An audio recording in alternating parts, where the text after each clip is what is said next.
5월 4일 수요일 김유정의 톡톡 동안입니다.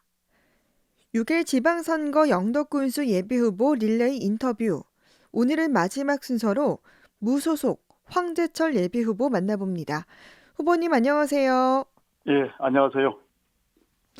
네, 우선 영덕군수 선거에 출마하게 되신 이유부터 말씀해 주시죠.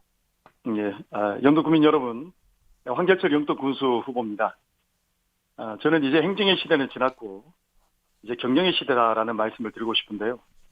그래서 저는 주식회사 영덕군을 만들어서 기업 유치, 일자리 창출, 교제 개혁을 통해서 투자와 사람이 넘치는 역동적인 영덕군을 국민과 함께 만들기 위해서 출마하게 되었습니다. 그리고 영덕군 개발공사를 만들어서 영덕의 지도를 좀 확 바꾸고, 특히나 자영업자, 소상공인들 굉장히 어려운 상황인데요. 이분들을 위해서 경제진흥본부를 설립해서 실질적으로 우리 기업하는 분들, 또 자영업자를 위한 그런 특단의 조치를 좀 취하고 싶어서 이렇게 출마하게 되었습니다.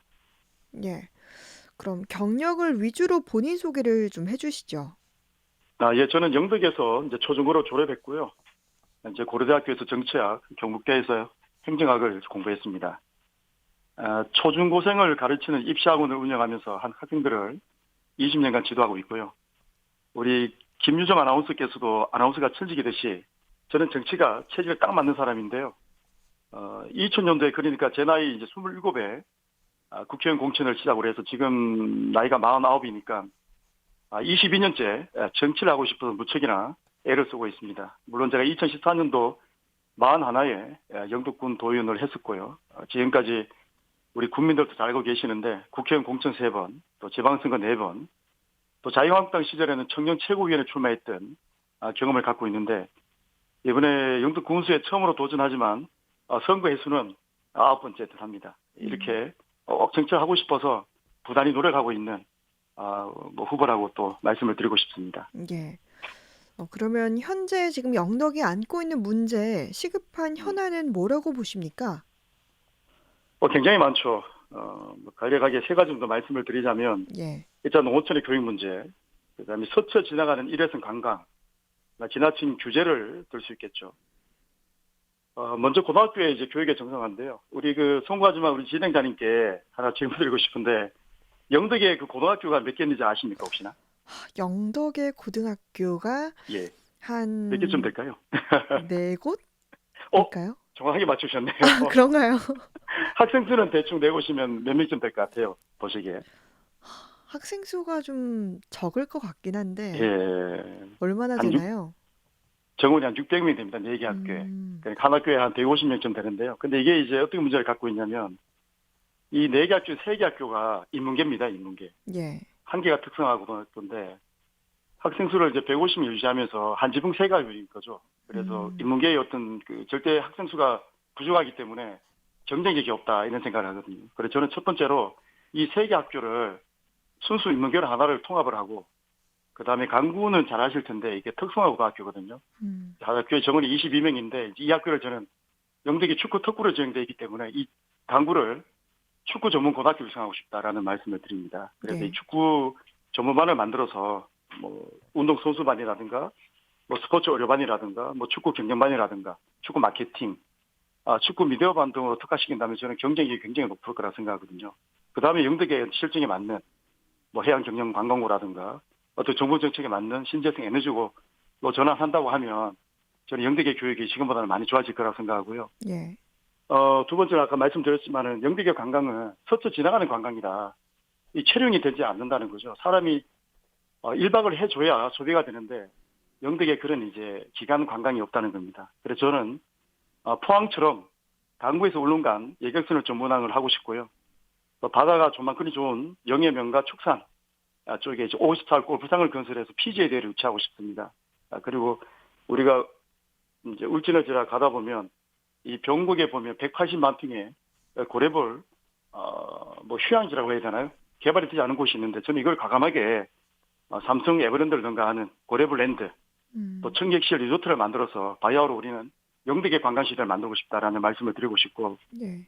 영덕의 지도를 보면 우리 아나운서도 알다시피 눈목자라고 해야 되나요? 해일자 구조인데 영덕에는 이제 내륙 쪽이 따로 있습니다. 포항으로 보면 기계 쪽이 되겠죠. 뭐 청수하고 지품 달선 쪽인데 이쪽에는 이제 바다가 전혀 없는 곳이거든요. 이런 네. 데는 트레킹 코스를 좀 개발하고 싶고요. 특히 그 산 쪽에 맞는 체험이나 휴양, 치유 한방을 묶은 뭐 복합 힐링 메디컬 타운이라든가 뭐 이런 부분을 좀 조성을 하고 싶습니다. 그래서 해안과 내륙이 같이 공존하는 최소한 700만 관광객이 1박 할 수 있는 그런 관광지를 만들고 싶다. 다시 말씀드려 제주도의 10분의 1만 우리 영덕에 들어온다고 해도 저는 충분히 미래의 먹거리가 된다고 생각하거든요. 우리 700만이 들어와서 이제 1인당 10만 원 쓰게 되면 돈이 7천억입니다. 아나운서님. 그래서 이분들이 1박만 하게 되면은 돈이 1조가 넘는 거죠. 그런 소비를 할 수 있는, 소비가 될 수 있는 그런 영덕을 만들겠다라는 말씀을 드리고 하나 더 말씀을 드리고 싶은 것은 바로 규제입니다. 영덕에는 굉장히 많은 규제가 있어가지고 개발하기 굉장히 어려운 상황이죠. 예. 쉽게 말씀드려서 부산 해운대, 포항의 북부해수욕장, 뭐 해안을 끼고 있지만 굉장히 발전되지 않았습니까, 그죠? 그런데 우리 영덕 같은 경우는 지나친 규제 때문에 사실 바닷가라든가 이 내륙의 개발이 굉장히 이제 저해되고 있죠. 그래서 저는 영덕에 많이 좀 안정되어 있는 농업진흥구역, 절대 농지라고 하는데 이 부분을 좀 과감하게 좀 풀고 싶고요. 특히나 이제 수변 지역을 중심으로 수자원 보호구역이라든가 자연환경구역, 뭐 절대 녹지를 좀 풀어서 좀 발전할 수 있는 그런 기반을 좀 만들고 싶다라는 말씀을 드립니다. 예. 예. 그러니까 교육과 관광 규제 이렇게 그렇죠. 예, 예, 문제점을 짚어주셨는데요. 예, 예. 그러면 이걸 좀 어떻게 해결하실 건지 공약을 좀 말씀해 주시죠.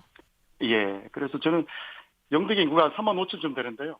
그 20대, 30대 분포가 10%쯤 됩니다. 인구로 하면 한 3,500쯤 되는데 이분들의 사실은 뭐 청진과 신혼 정도 볼 수 있는데 이분들 사실 없으면 영덕의 미래는 사실 없거든요. 그래서 저는 좀 이 공약 중에 핵심이 바로 이분들을 위한 좀 맞춤형 공약을 좀 제시하고 있는데 다시 말씀드려서 이분들이 영덕에 살거나 영덕에서 결혼해서 앞으로 이제 정기적인 어떤 그런 이제 입주를 하게 된다고 하면 이분들에게 좀 큰 이제 혜택을 주고 싶습니다. 가장 중요한 그 공약 부분은 바로 출산 장려금과 승인 축하금. 아이가 태어나서 승리되면 20년이 지나게 되는데 저는 이분들에게 이제 1억짜리 만기 적금을 저는 드리겠다라는 말씀을 드립니다. 다시 말씀드려서 애가 첫애가 태어나면은 본인이 10만 원을 부담하면 국가에서 10만 원을 부담해서 20년 이제 졸업할 때쯤에 이제 5천만 원의 이제 목돈을 갖게 되고요. 둘째는 이제 20만 원 자부담, 국가에서 20만 원 이렇게 하면 1억의 이제 목돈을 갖게 되는 거죠. 지금의 이제 국가 정책을 보면 이제 아동에 있어서는 소모성이 많거든요. 그래서 예. 또 힘든 부분이지만 이 부분은 충분히 가능하다고 생각하고 재원 조달은 올해부터 국가에서 보면 이제 지방 소멸 대응 기금을 이제 주게 되는데 89개 이제 시군입니다. 영국이 포함되어 있는데 최소 1년에 한 100억 정도는 받게 되어 있습니다. 그래서 1년에 한 100명 정도 이제 신생아 이제 출생을 하는데 전 충분히 가능하다는 말씀을 드리고요. 특히 이제 청년과 신혼 부부들에게 저는 군유지를 좀 이렇게 좀 택지를 개발해서 공공 임대주택이죠. 좀 건설을 해서 청년과 신혼 부부들이 쉽게 입주할 수 있는 권한을 좀 주고 싶고요. 또한 그 땅을 저가에 이제 공급할 수 있는 그런 기반을 맡고 있습니다. 또한 뭐 키즈 카페라든가 맘카페, 일자리 지원 카페를 통합해서 그곳에 뭐 거리, 놀거리, 일거리가 함께 이제 추진될 수 있는 전문 쉼터를 만들면 우리 청년들에게 영덕의 이제 신혼 부부들에게 좀 도움이 되지 않을까 하는 생각을 하고요. 하나만 더 말씀을 드리자면 이제 영덕의 이제 주 이제 근간은 이제 농수충 입산물이거든요. 이것들을 이제 생산해서 판매할 수 있는 팔로만 있다고 하면 충분히 돈벌이가 되는데 사실은 지금 이제 생산과 판매량이 굉장히 떨어지고 있는 상태입니다. 저는 그래서 생산과 가공, 판매 그리고 연구 또 모든 기관을 중심으로 연구부터 생산, 판매 그 진정한 육사 산업이 되는 거죠. 그래서 앞으로 농업의 어떤 축협이라든가 바닷가, 뭐 해안가 이런 부분들이 생산만 하게 되면은 팔로는 100% 확보할 수 있는 영덕군 완판 쇼핑몰을 구축해가지고 우리 영덕군에서 일하고 있는 70%를 차지하고 있는 농업, 수협, 임업, 축협에 하는 분들이 마음대로 일할 수 있는 그런 공간을 만들고 싶다라는 말씀을 드립니다. 예. 뭐 핵심 공약으로 출산 장려금 지원과 농수산물 판로 개척에 예, 대해서 맞습니다. 말씀해 예. 주셨는데 그렇습니다. 예, 예. 후보님께서는 이제 국민의힘 예비 후보로 나오셨다가 예, 이제 예. 경선을 앞두고 무소속으로 출마를 하게 되셨는데요. 예, 예, 혹시 예. 이유가 어떻게 되나요? 현재 제가 탈당을 한 상태는 아니고요. 상당히 이번 도당 공천 과정이 좀 문제가 많았습니다. 뭐 해야 될 경선 후보자 TV 토론도 사실 없었고요. 뭐 개혁 공천도 안 됐었고, 또 인재발굴도 사실 안 됐었죠. 예, 또한 그 영덕의 또 작금의 상을 봤을 때 사실 패거리 정치, 뭐 금권, 무정책, 뭐 비방 흑세 이런 것들이 굉장히 많이 냈기 때문에 저는 영덕의 정치가 야인으로 돌아갔다는 생각을 하고 있습니다. 다시 말씀드려서 정책 인물 토론이 전혀 안 된 상태죠. 그래서 저는 국민들께 저희 그 황재철 후보의 청렴 또 인물 정책 대결을 좀 소상히 알려주고 싶고요. 수준 높은 선거 문화를 보여주기 위해서 평가를 받아야 되겠다는 생각을 강하게 하고 있기 때문에 무소속에 대한 지금 뭐 결심을 곧 앞둔 상태라고 말씀을 드리겠습니다. 예. 예. 뭐 마무리 인사해 주시죠. 10년 전에 이제 그 원자력 발전소가 이제 정부에 이제 건의가 돼가지고 저희들이 신청을 했습니다. 그래서 정부에서 고맙다고 뭐 자유신청금 가산금인데 이걸 한 이자 포함해서 한 409억 원을 저희들이 받았는데 작년에 해제되면서 돈을 다 뺏겼어요 저희들이. 예, 그래서 관내에 그때 1,000개 정도 현수막이 개점되고 뭐 저항이 많았는데 결국 저는 이제 참지 못했죠. 그래서 정부에 부당한수당한 돈을 받기 위해서 제가 서울까지 걸어갔었고요. 그래서 가면서 이제 광화문이나 국회에 들러서 예, 국민의 목소리를 좀 전달하고 왔습니다. 그래서 이유는 이 돈은 국민들을 쓰라고 준 돈인데 쓰지도 못하고 밤낮 뛰었기 때문에 좀 아쉬움이 있었고요. 이 돈을 찾는다고 하면 저는 영덕 국민 1인당 원전 유로금 100만 원씩 다 지급을 해야 된다는 말씀을 드리고 남아있는 50억은 지정고시로 힘들었던 영덕군의 석동이나 노물 매정 지역에 10년간의 피해를 보상해줘야 된다는 말씀을 좀 드리고 싶습니다. 마지막으로 저는 나이가 원래 49이죠. 젊습니다. 또한 애양심이 좀 남다르다고 생각하고요. 또 저는 영덕 국민의 어떤 복지와 또 소득을 위해서는 경북도와 대한민국을 상대로 절대 손해보는 장사는 하고 싶지 않습니다. 삼성과 애플을 능가하는 경영 마인드를 도입해서 세계 속에 주식의 성과를 만들어내겠습니다. 그래서 우리 영덕 국민들께서 이제 행정의 시대보다는 정령의 시대라는 마음으로 주식의 영덕군 CEO 황재철에게 압도적인 지지와 성원을 부탁드리면서 인사를 좀 마무리할까 합니다. 네. 6일 지방선거 영덕군수 예비후보 릴레이 인터뷰 무소속 황재철 후보 만나봤습니다. 말씀 고맙습니다. 예, 고맙습니다.